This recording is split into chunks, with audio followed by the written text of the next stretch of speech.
Assalamualaikum warahmatullahi wabarakatuh. Selamat malam, perkenalkan nama saya Rera Hifina dengan NIM 4444190009 dan teman saya Puspa Nurwahida dengan NIM 4441900082. Di sini kami akan mempresentasikan tentang identifikasi cemaran daging babi pada bakso sapi menggunakan metode PCR.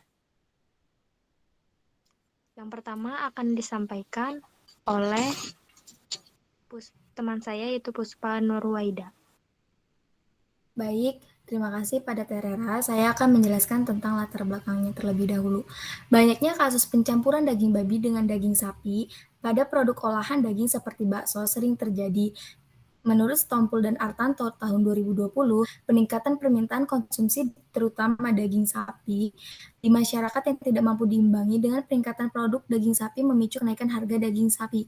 Hal tersebut memicu kenaikan harga daging sapi sehingga banyak terjadi pemalsuan bahkan pencampuran daging lainnya terutama pada daging babi. Selain itu juga, daging babi dengan harga yang murah juga memiliki protein yang tinggi. Lalu, menurut Febriana dan kawan-kawan tahun 2012, keberadaan komponen bahan makanan yang mengandung babi dalam bahan dan produk pangan dapat diidentifikasi melalui lemak, protein, maupun DNA. Identifikasi DNA untuk mendeteksi adanya kandungan daging babi pada produk pangan telah banyak dilakukan menggunakan teknik PCR untuk mendeteksi DNA babi dari sampel daging segar dan daging olahan, baik dari sosis, salami, bakso, bacon, steak, dan gyoza. Nah, apa sih PCR? Nah, PCR itu atau reaksi berantai polymerase chain reaction adalah suatu metode enzimatis untuk amplifikasi DNA dengan cara in vitro. Dan ada macam-macam PCR, ada yang real time, ada yang konvensional, tetapi dalam metode ini digunakan real time PCR. Nah, real time PCR sendiri adalah suatu metode dengan teknologi canggih yang digunakan untuk melakukan analisis produk. Salah satu contohnya adalah daging yang terdiri dari berbagai macam spesies. Real time PCR akan mendeteksi sinyal fluoresensi sebanding dengan dihasilkannya produk PCR setiap siklus amplifikasinya. Lalu, dari prinsip RT-PCR itu adalah mendeteksi dan mengkuantifikasi reporter fluoresen. Sinyalnya fluoresen akan meningkatkan seiring dengan bertambahnya amplifikasi di DNA PCR dalam reaksi. Reaksi selama fase eksponensial dapat dipantau dengan mencatat jumlah emisi fluoresen pada setiap siklus. Peningkatan hasil amplifikasi PCR pada fase eksponensial berhubungan dengan jumlah inisiasi target gen. Makin tinggi tingkat ekspresi target, maka deteksi emisi fluoresen makin cepat terjadi. Lalu, pada teknik PCR ini mempunyai sensitivitas untuk deteksi keberadaan daging babi dalam daging segar maupun produk daging yang telah dicampur dengan bahan daging lain. Dengan demikian, upaya mendeteksi adanya daging babi dalam bakso melalui teknik PCR memberikan hasil yang tidak meragukan. PCR ini menggunakan primer mitokondria di loop 22. Ini fungsinya untuk penanganan autentifikasi kehalalan makanan. Menurut Wahyuni, teknologi PCR dengan menggunakan primer mitokondria di loop memiliki sensitivitas tinggi untuk mendeteksi DNA babi dengan sampel kerupuk rambak, sehingga pendekatan dengan metode PCR menggunakan primer mitokondria di loop 22 diusulkan sebagai metode analisis dalam pengawasan produk makanan oleh olahan daging. Nah, berikut merupakan metodologi penelitian dari jurnal yang diacu. Yang pertama adalah sterilisasi alat dan bahan. Nah, biasanya itu alat dan bahan akan disterilisasi dalam oven pada suhu 180 derajat Celcius selama kurun waktu 2 jam dengan cara dibungkus. Sedangkan pada alat yang tidak tahan panas, disterilkan dengan autoclave dengan tekanan 1 atm selama 15 menit. Lalu yang kedua dilakukan dengan penyiapan sampel dan isolasi DNA. Biasanya sampel yang digunakan adalah daging babi segar, bakso sapi, 5 bakso sapi curah, dan 1 daging sapi segar yang diambil dari wilayah Makassar. menggunakan metode populasi terjangkau, lalu diberikan label yaitu sampel penelitian dari daging sapi sebagai kontrol negatif, daging babi dan bakso babi sebagai kontrol positif, serta kelima sampel bakso sapi curah yang diperoleh di wilayah Kota Makassar untuk diperiksa kehalalannya dan disimpan pada suhu minus 20 derajat Celcius. Lalu, isolasi DNA dilakukan dengan metode Sandbrook yang dimodifikasi sedikit sebanyak 0,2 gram tiap sampel dicincang hingga halus, lalu digerus sebelum proses isolasi DNA dilakukan. Hasil isolasi DNA disimpan pada suhu minus 20 derajat sampai siap digunakan. Lalu kemudian dilakukannya analisis DNA. Nah, analisis DNA itu ada 3 perlakuan, yaitu pertama, elektroforesis gel agrosa, yang biasanya sebanyak 10 mikroliter DNA hasil isolasi yang telah ditambah 2 dapat temuan dianalisis secara elektroforesis gel agrosa 0,8% menggunakan dapat TBE dengan pewarna ethidium bromide dengan arus 100 volt selama 60 menit.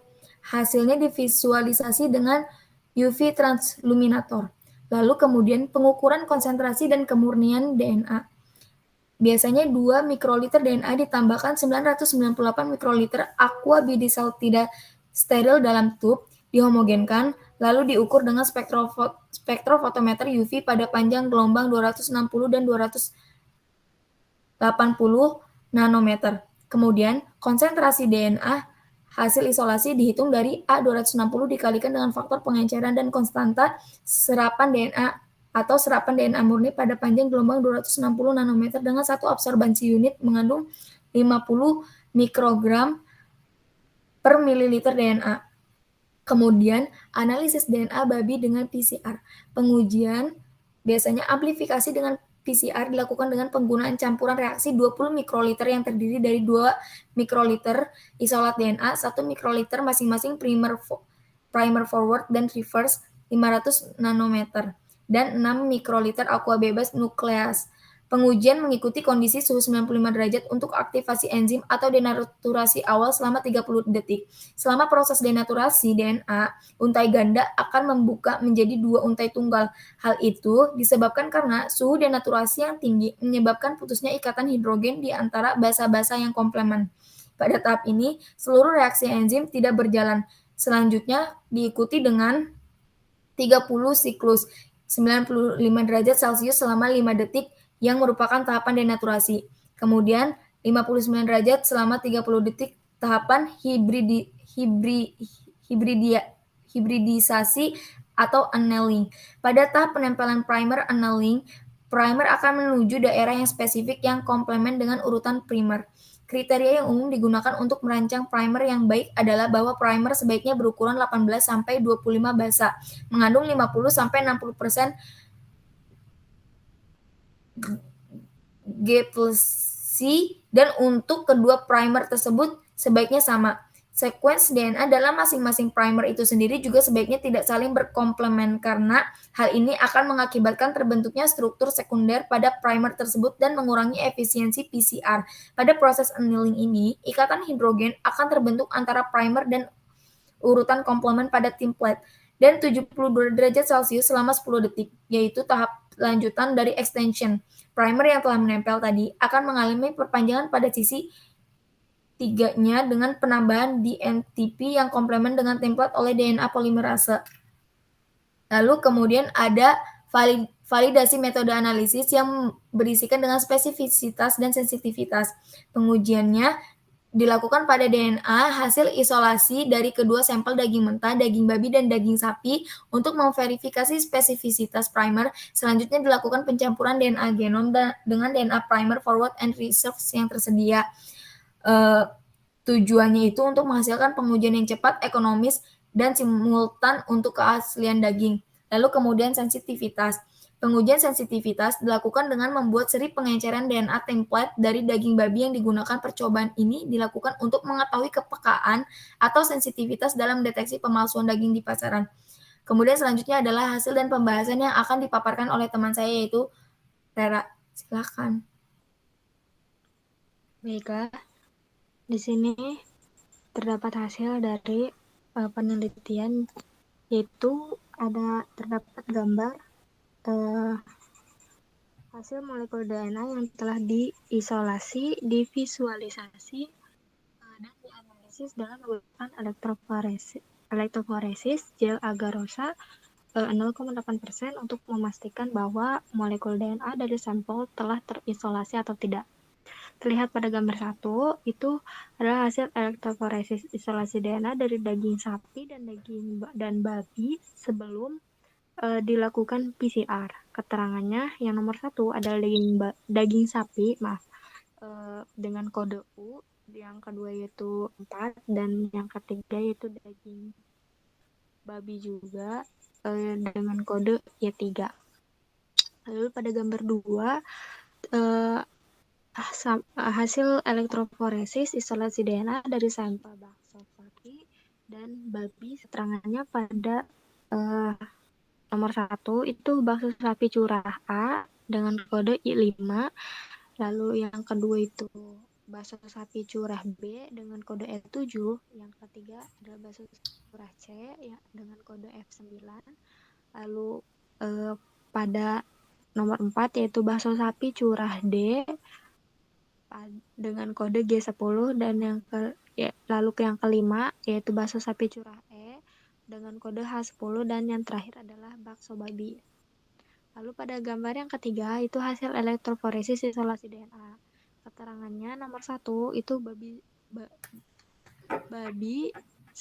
sapi babi berbanding sapi 0,1%. Lalu yang kedua babi banding sapi dengan 5%. Yang ketiga babi banding sapi 1%. Yang keempat babi banding sapi 0,05%. Lalu yang kelima itu pengenceran DNA babi 1:10. Yang keenam adalah pengenceran DNA babi 1:10/3. Lalu yang ketujuh adalah pengenceran DNA babi 1:10/4. Lalu yang ke-8 adalah pengenceran DNA babi banding 1:10/2.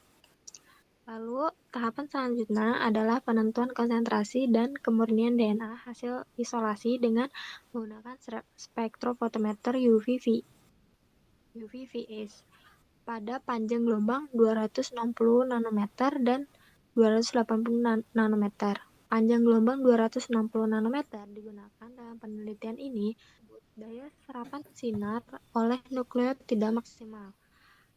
Sedangkan penyerapan maksimal oleh protein dicapai pada panjang gelombang 280 nanometer. Itu menurut Tenryulo, Suryati, Parengit, dan Rosmiat pada tahun 2017. Lalu di sini ada tabel yaitu dari data tingkat kemurnian dan konsentrasi DNA hasil isolasi. Yang tabel pertama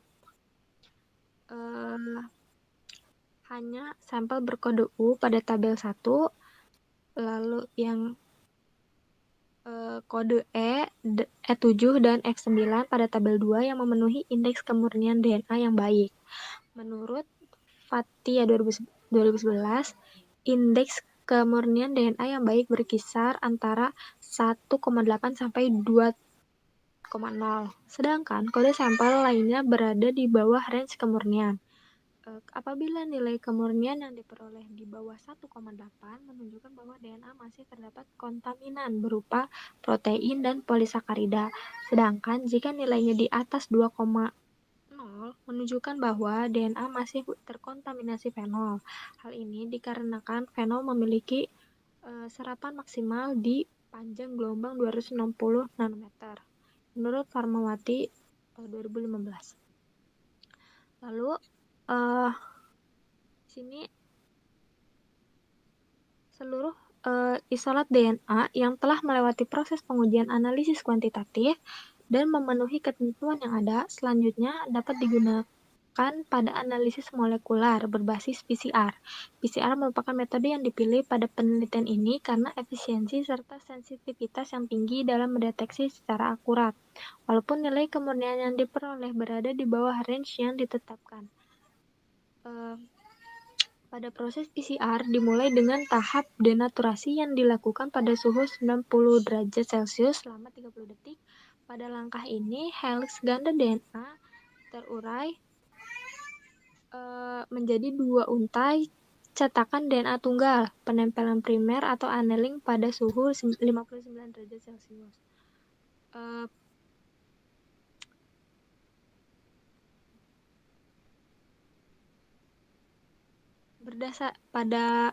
Lalu selanjutnya hasil amplifikasi PCR yang dielektroforesis pada gel agarosa 0,8%. Berdasarkan hasil elektroforegram pada gambar 4 menunjukkan bahwa metode PCR menggunakan primer GLOP22 pada pengujian validasi metode dengan parameter uji spesifitas dari kedua daging mentah, yaitu daging sapi dan daging babi, dapat dilihat pada lajur 6 dan 7. Primer ini dapat dikatakan memiliki spesifitas yang baik, ditujukan dari lajur 6, yaitu daging sapi, dan 7, yaitu daging babi, yang mana hanya lajur 7 menghasilkan data dan berada di bawah DNA atau DNA ladder. DNA ladder adalah DNA standar yang telah diketahui ukurannya, yaitu 250 sampai 10.000 BP, yang digunakan dalam penentuan ukuran fragmen dengan membandingkan mobilitas fragmen DNA yang dihasilkan. Lalu ada juga pada tahap keduanya dilakukan variasi cemaran tiruan daging babi dalam daging sapi dengan presentase 0,05%, 0,1%, 1%, dan 5%. Itu bisa dilihat di gambar lajur 1, gambar 5, maksudnya bagian lajur 1 sampai 4, yang menunjukkan kesensitivitas primer babi dalam mendeteksi DNA babi sampai konsentrasi 0,5%. Itu ada pada lajur 1. Sementara hasil pita yang dihasilkan tampak sangat tipis seiring dengan berkurangnya konsentrasi cemaran DNA babi. Ketebalan pita yang lebih besar ditujukan pada lajur 4, pada gambar 5 dan gambar 6. Sedangkan pita lajur lain menunjukkan pita yang tunggal, kurang terang, dan tidak utuh. Namun hal ini bukan hanya dipengaruhi oleh desain primer serta variasi konsentrasi yang digunakan, tetapi bisa disebabkan oleh kesalahan teknis saat proses preparasi sampel, dikarenakan telah terjadi degradasi atau fragmentasi sehingga pita DNA tipis dan tidak terlihat serta metode ekstraksi DNA yang digunakan. Lalu yang terakhir, pada pengujian terhadap produk bakso sapi curah yang diambil pada beberapa wilayah yang ada di Makassar menggunakan primer mitokondria DLOP22 yang ada pada gambar 4 dengan daging sapi sebagai kontrol negatif, sementara daging babi dan bakso babi sebagai kontrol positif. Kesimpulannya, untuk mendeteksi adanya cemaran daging babi pada produk olahan daging sapi berupa bakso, dapat menggunakan metode PCR atau polymerase chain reaction, dikarenakan dengan menggunakan teknik PCR mempunyai tingkat sensitivitas yang tinggi dan validasi dan handal.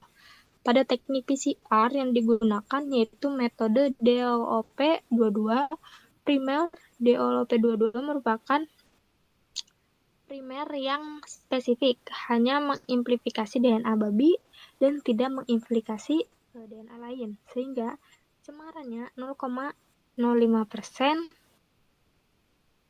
babi banding babi dan pada serial pengenceran DNA babi 1:10⁻³. Mungkin sekian dari kami. Kurang lebihnya kami mohon maaf. Terima kasih. Wabillahi taufiq wal hidayah. Wabarakatuh.